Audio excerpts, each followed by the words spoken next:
AC7 Abdurrahim Qureshi जो जुल्म board मुतासिरन जो सामान लाल काटन फैक्ट्री 7 जे भरसां उते लिकायो डो जिते गोठाणन निशानदी करे ही ताला गोदाम जा टोड़े ही टेंट ही तबू हज़ारन जे तादाद में कढियान ही डीसी रामशरो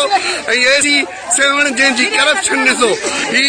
बोर्ड मुतासिरन जो सामान पाण लिकाए ऐं खपाइण लॻाइनि जेको अॼु निशानदी करे ऐं गोठाणन ही छापो हणायो जिते असां मीडिया टीम पहुतायूं जिते हज़ारे कटा राशन जा